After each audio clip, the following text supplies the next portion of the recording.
So this Opal GE ice maker was making a horrible noise and then stopped working.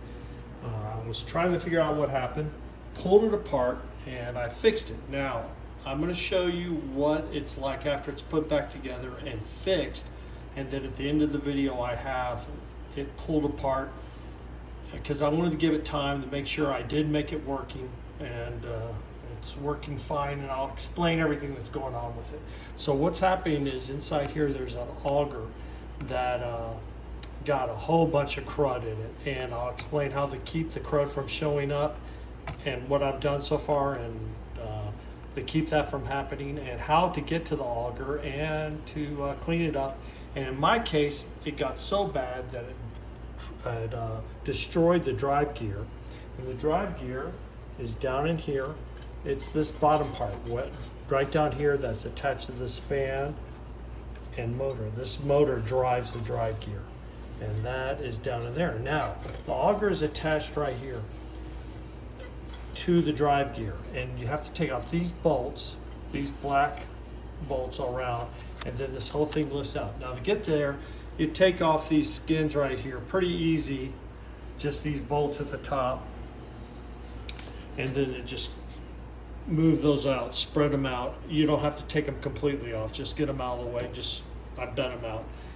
You'll take those bolts out, lift this out. Now what I did was loosen these, take this one, I didn't take it completely out, I just took the 4 screws that hold it in place out, and the 4 screws that hold the electronics box. This is a reservoir, that's the electronics box. And you can just kind of move it out of the way while you're doing the work. So I got down there, and I pulled this out, I cleaned the auger, put it back together, bought a new one of these, and I'll show you where I got the one. I got it on Amazon. It's this one right here. I'll try to show you what it is. And that's the unit right there. And that worked great. I put it in and cleaned up the auger, and it works great.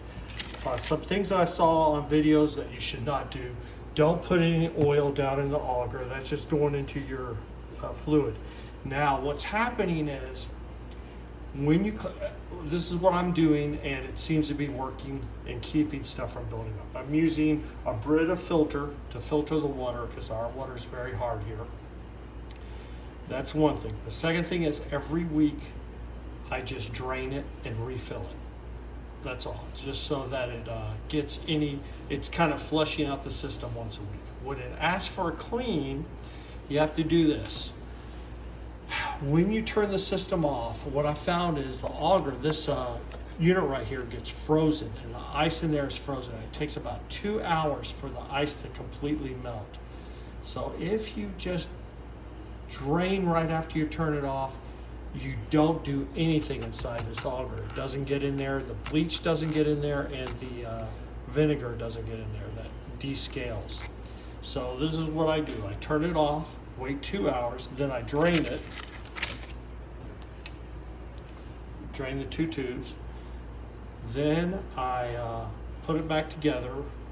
And now I don't have to take it all apart like this. This is just to show you what's happening here. What I do is I just drain it, and then I put 1 cap of bleach in a load of clean water, and I do a clean cycle. And what that does is it gets the bleach everywhere, and gets rid of bacteria and algae or whatever could grow in there. Then I immediately dump it out, and this is per their spec, but you got to wait that 2 hours for the auger, the defrost, to get all the fluid out of the auger, so the bleach gets up in there, and so does the vinegar. Then the other thing I do is drain it, and then I fill it with distilled vinegar, and white vinegar, just cheap vinegar, and then I let it soak over. I run a clean cycle, and I'll let it soak overnight. Then I drain it, and then I flush it with good water for 3 times. I fill, run a clean cycle, drain, fill, run a clean cycle, drain, fill, run a clean cycle, drain, then fill it and get it going. And it seems to be keeping the scale out, and it looks pretty good at running a month now like this.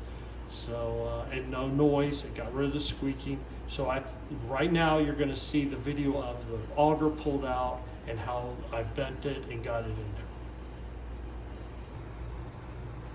Okay, so I took the auger out of this GE Opal, and there is the auger, and there's the bottom part that the auger sits down into, right there.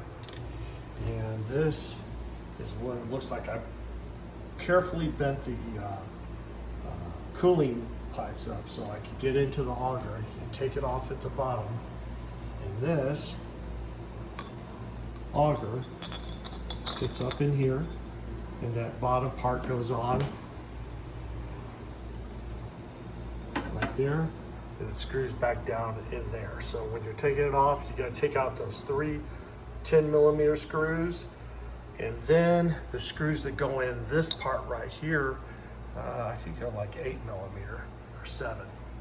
And then this pops off the bottom, and then the auger comes out, and then you can clean up. And there was quite a bit of stuff on this auger. Cleaned it up, and now I'm ready to put it back together. To put these screws back in, those screws right here,